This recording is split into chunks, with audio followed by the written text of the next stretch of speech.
episode of the Tiger Highline Online, the #1 place to find out what's going on in CF from broadcast students. The K-12 PE programs in Cedar Falls have just earned another grant for 3 years. Kelsey, Amber, and Jamie follow the story. Cedar Falls High School has recently received a new PEP grant for the Physical Education Department. Last year, Cedar Falls was the only school to receive this PEP grant, but this year 4 schools have been selected: Marion, Iowa City, Marshalltown, and Cedar Falls. Here is Mr. Becker, Assistant Athletic Coordinator, providing more information about the PEP grant.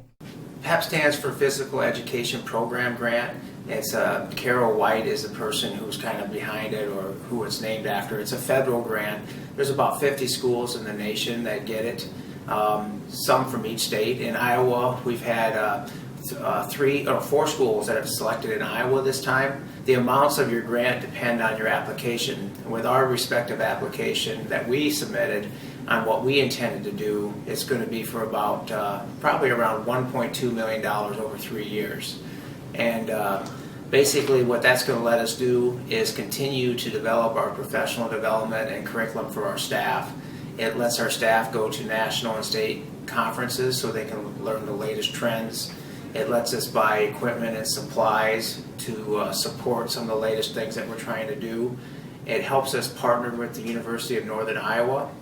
So what we can do is take future teachers and show them what the latest trends are in physical education and fitness, and teach them not only how to be teachers, but how to go out and do the latest and best things, which is a great partnership. And finally, it partners with the Blue Zones. And what we want to do is work with the Blue Zones organization and the community to try to tie in what they're doing with the Blue Zones in our community with what we're doing here at the schools, so we make it kind of a long-term thing. This has been Amber Schaub, Kelsey Hansen, and Jamie Bopst reporting for the Cedar Falls Tiger Highline Online. Football concussions have received nationwide attention lately. Darrell and Tyler explore what the Tigers are doing to address this issue. Concussions have become a big problem in sports, but especially in football. We asked assistant coach Chad Rimmert how he views concussions and how coaches can teach players to help them avoid getting concussed. So in terms of preventing concussions in football, probably the #1 thing is teaching proper tackling and also teaching ball carriers to run with their head up. A lot of concussion can be taken care of with learning to tackle with the eyes to the sky and the head up, and then when you're running the football, not having the crown of the head down. So those are probably 2 things. And then we have to be aware when it appears somebody does have a concussion that we do a good job of following up and making certain that that player is seen by medical personnel so that if there is an issue, that we can address it from there. But those are probably the big thing is just the prevention of it in terms of teaching proper head placement when tackling and when running the football, keeping the eyes up. Then we asked Dennison Harrington and Danny Waters what their experiences with concussions was like and what effects it had on them. Danny, could you explain to us what happened when you got your concussion? So it was a 9th grade football game, and it was on a kickoff, and there was a block, and there's some helmet-to-helmet contact, and after the play, the other team was wearing white jerseys, and it looked like they were wearing purple and yellow, and it was just like changing colors. So it was kind of weird. So Dennison, could you please explain to us what happened when you were diagnosed with a concussion? I was recently concussed against the game at Waller. I was running a 27 ISO, got tackled, landed, about to get up, and a cheap shot landed on my head, and got up a little dizzy, walked to the sideline, asked Pete, our trainer, who said that just come on Monday to check it out. And during that weekend I had very bad headaches to the point where I couldn't even talk to anybody. So, Coach Carter, how long should a player sit out if they have been diagnosed with a concussion? Usually what doctors will say is after a player gets a concussion, they get it checked out by a doctor, and after the last symptom, say a headache or loss of balance or any loss of memory, they'll go 10 days after that. So after the last symptom of a concussion would be 10 days. This has been Darrell Jackson And Tyler Ferrero, reporting for the Tiger Highline Online. Go Tigers. The food drive has been successfully running for a few weeks now.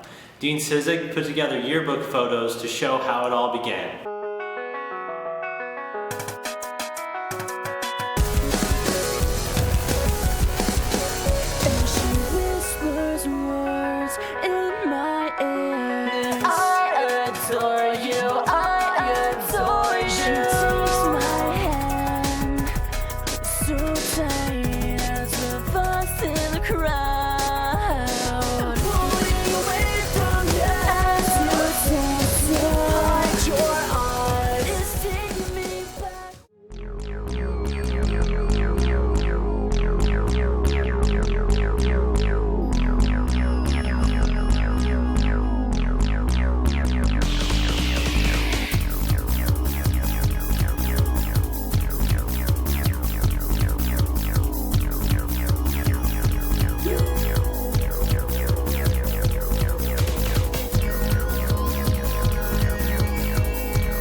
Hannah Ackerman and David Frederick have followed a few of the top classes that are hauling in food for the food drive.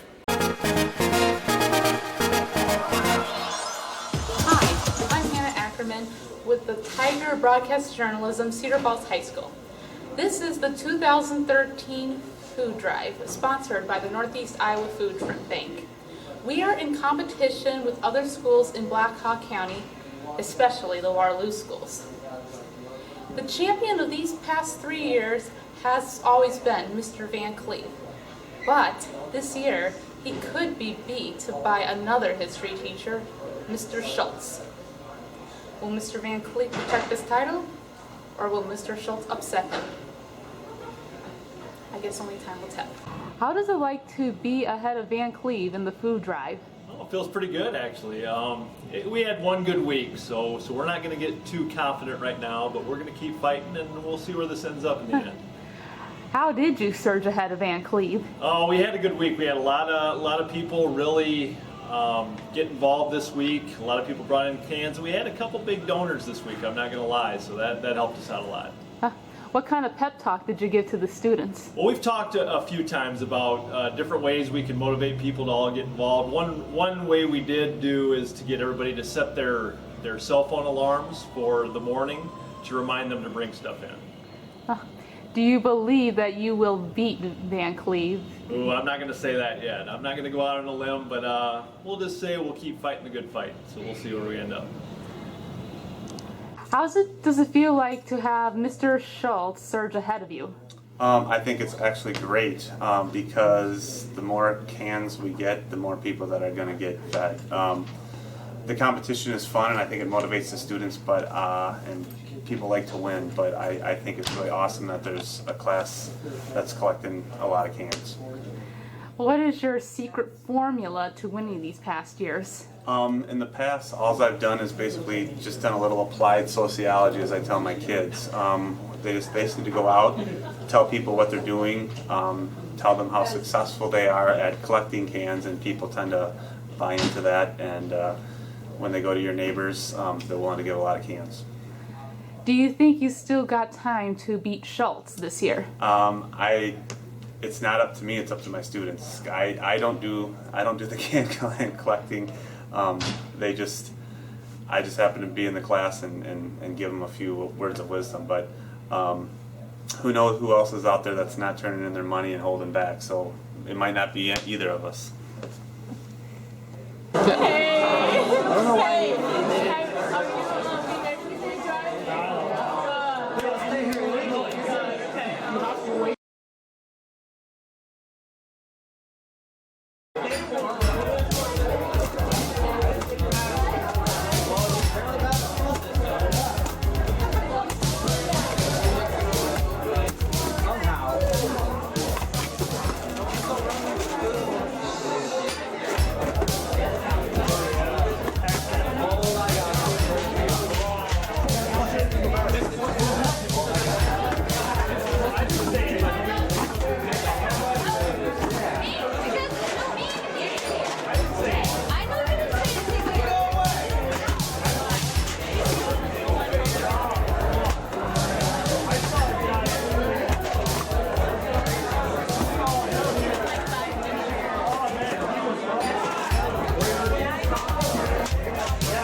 Well, the competition heats up between Van Cleve and Schultz.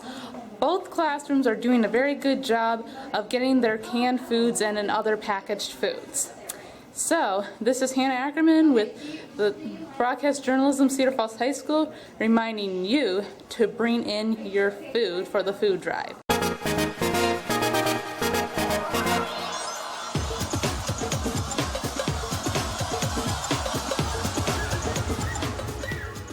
The student metal band proves that rock and roll is still alive.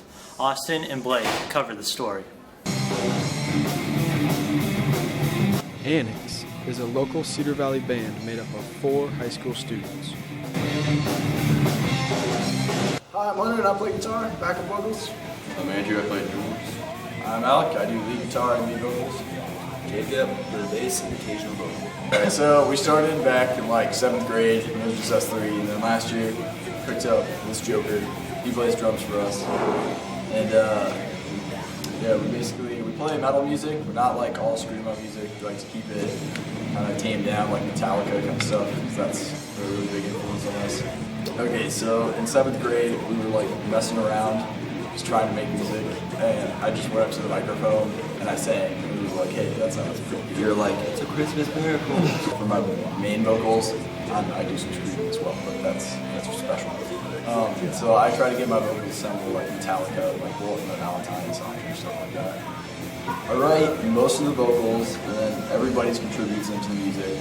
Hunter's written some vocals, Jake's written some vocals. Usually what I do is I take something that's like happened to me, and I kind of get words to fit for it, and I get it to fit in the music, and I get it to keep the tempo and all that stuff so it sounds right together. And most of the songs I've wrote have been based off things that happened to me, not the best things. And other songs I've written just because I come up with a cool riff and I put some anger lyrics behind it. My favorite moment ever is when the first time we ever had a mosh pit for one of our songs. It was my favorite moment so far.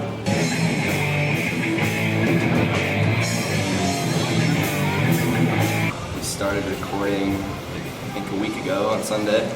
We were there for like 6 hours, just laying down different tracks. So yeah, it's gonna have like 7 to 8 songs on it, and then once we get it out there, we're gonna start selling them to shows. And have people check them out. We'll probably have it to download online too.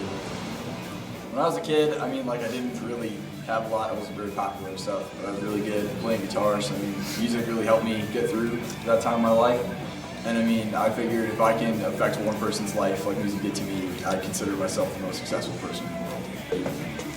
I mean, we're not going to just be those guys that be like, we're going to be famous. Well, we're going to keep going until someone tells us we can. And then we're going to keep going some more.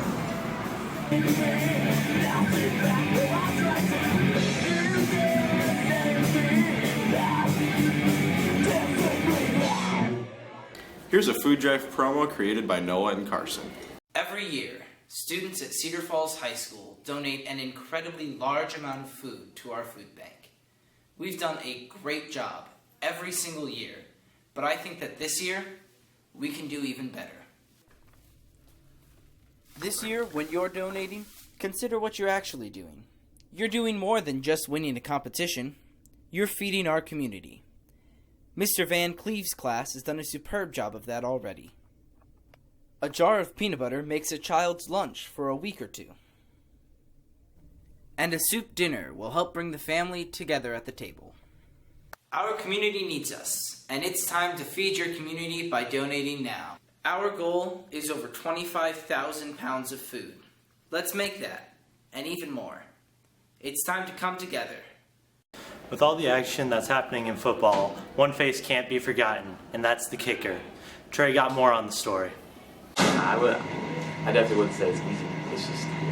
It's a different kind of job when you play, you know, like, you think about it, if you play like running back or quarterback, you have like 60 plays, 60 chances to do a good job, and if you're a kicker, you only get 1 or 2 shots a game, so you screw it up. You can't go back and redo it. So Caleb Beal, a highly decorated Boy Scout and kicker for the Cedar Falls football team, tells us about the pressures of place kicking and how he deals with pressure. When it comes to pressure, you just can't think about it. You just gotta kind of go out there and say the same things to yourself as you always do, and just don't change anything, because that's where you get in trouble. Unchanged. Eel is 23 for 25 point after attempts and is also 2 for 4 on field goals this season, with his longest kick being at 31 yards.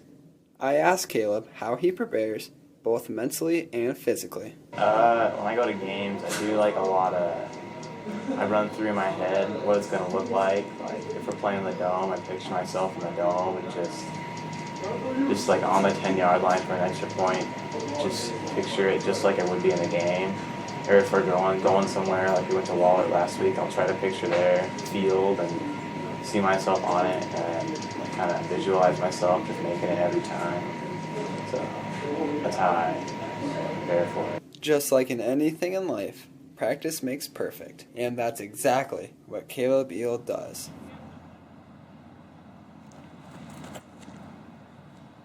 This has been Trey Bronner reporting for the Tiger Highline. Thank you for watching. State Marching Band turned in another top-notch effort at state. Jamie, Megan, and Lalula report the story. We go to a state festival where we're playing against a standard. We're doing a Beatles show. There are 8 pieces, I think, 8 Beatles songs in the show. They're kind of arranged into 4 movements, so you've got kind of little medleys. We're playing Magical Mystery Tour, Lady Madonna, Eleanor Rigby, Blackbird, Yesterday, Something, The End, and Sgt. Pepper's Lonely Hearts Club Band. I'm excited about the whole show. It's a great show. It's really paced well. And part of what I like about it is that it takes you through a whole variety of musical styles. So yeah, the whole show. I wouldn't want to leave one part of it out. You know, the opener is based on the Velvet Knights drum corps version of Magical Mystery Tour. This big, energetic opening to the show, which I really like. The Blackbird and Yesterday are put together as a medley, and the two go back and forth. And we do this every year, and sometimes it's in Waterloo, sometimes it's in Dubuque, but we go to this contest every year, and we compete against other bands. And last year and the year before that, we got Division 1s, which is the highest rating. We usually do really well at this competition, and I think we'll do really well this Saturday. We're pretty prepared for it. We're going to have a rehearsal beforehand, and I just think it's going to go really well this year.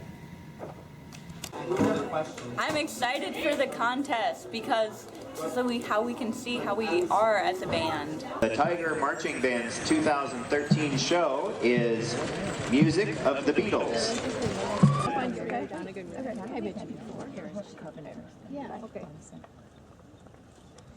Band, take the field.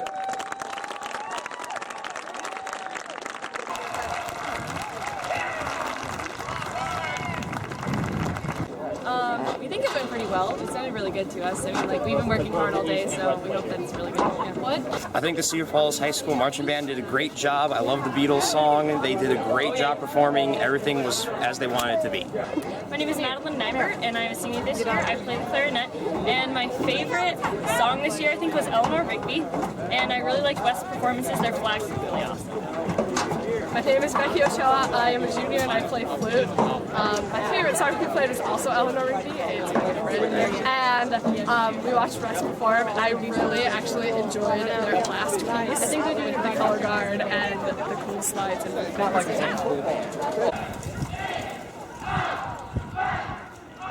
My name is Brian Kaiser. I play the trombone, and my favorite part of marching band was when we were playing Sgt. Pepper's Lonely Heart Clubs Band, because it was just a really fun and fast and upbeat song, and so it was a really fun song to march to. It was a nice day out, beautiful weather, and Cedar Falls did really well. I enjoyed it. I'm definitely coming back next year. Some students have opted to take PE to the next level. Kelsey drops in on Jamie Smith's cross-training class. This year, Cedar Falls High School decided to add a new PE class called cross-training. They do certain workouts involving agility, weightlifting, circuit training, and cardio work. I interviewed 2 students that are currently taking the class to see what they like about it. Okay, I really like the cross-training class because it's like an actual workout. It's not just another PE class. And we do stuff to get in shape, and we do stuff like circuits and cardio room and weightlifting, and it's not just the gym, basketball, volleyball games. It's like an actual workout. This class is a full year long and is offered to juniors and seniors. As you can see, the students in this class train really hard when they work out. They use heart rate monitors and body bugs to monitor their heart rate training zones and calories expended during class. Alright, so basically what we do in this class is that we do a lot of cardio workouts and a lot of getting healthy and stuff like that. And basically what we do is just work out during the school day when someone actually wants to work out. Then PE, if it's PE, it's not workout sometimes. It can be if you make it, but usually most people don't make it. If you are looking to take a hard PE class that's going to give you a great workout, definitely check out cross-training. This has been Kelsey Hansen reporting for the Tiger Highline Online. Here are some of this week's podcasts.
What's up, everybody? I'm Alec. I'm Hunter. This is Alec and Hunter teaching you guitar. This week we're going to be teaching you You're Insane by Escape Fate.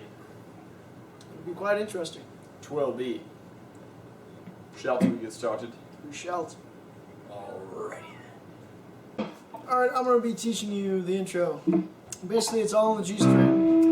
And And you just go to 3, and the 5, then open, then 6, 5, then 3 back. And in between all of them, you're just doing a little chopping on the D. So this is what it should sound like. And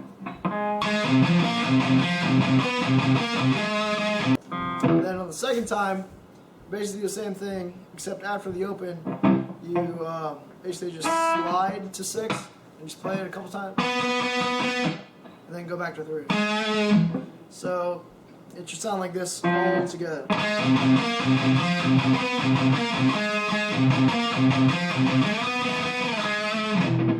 That's how it should be all together. Okay, so this is what you're going to be playing during the verses. It's basically the lower octave of what Hunter just taught you. Okay, so for the first time, you're going to hammer off 3, and then you're going to chop open C a couple times in between there, so it's and then do that about 5, and then you play open, so and then it's 6, chop open again, then 6, 5, 3. So that sounds like. Then it's 6, 6, 6, 5, 5, 5. So it's like that. And then all together it should sound like this.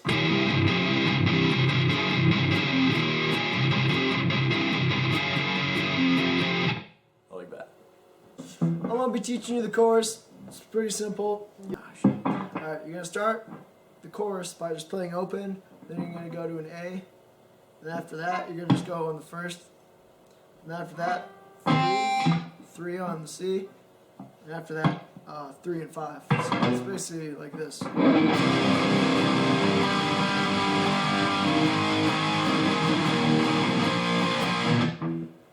Alright, and then for like the very end, you basically do the same thing again, except going to the 3 and the 5, you just go to 1. So it should kind of sound like this. And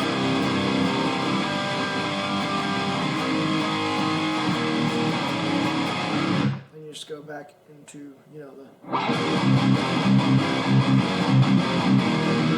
So all together should sound kind of like this.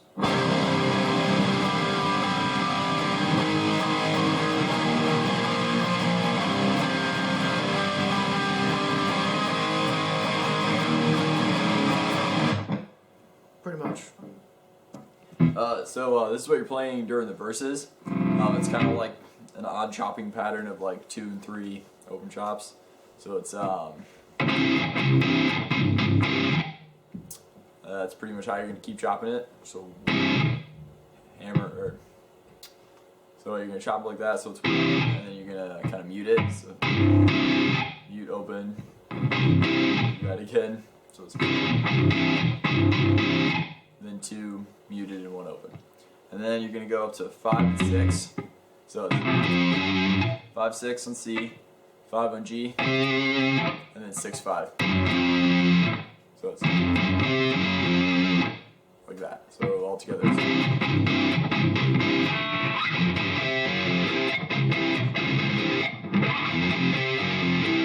like that. You just play that throughout the verses. Alright, well, we hope you had a spectacular time watching this episode. And if there's any other songs you ever want to teach us, or we want... You know what? Yeah, we teach you too much. You need to start teaching us songs. I'm sick of it.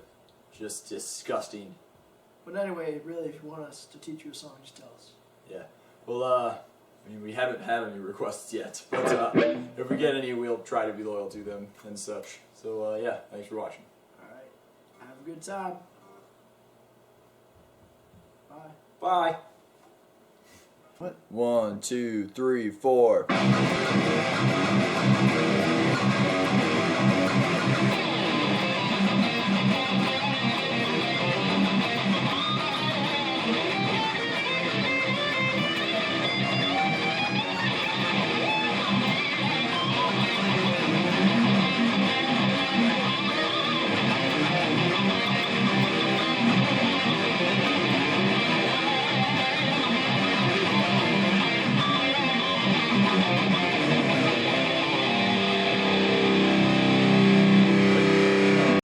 that concludes the 41st episode of the Tiger Highline Online. Be sure to check out our website to see our other offerings.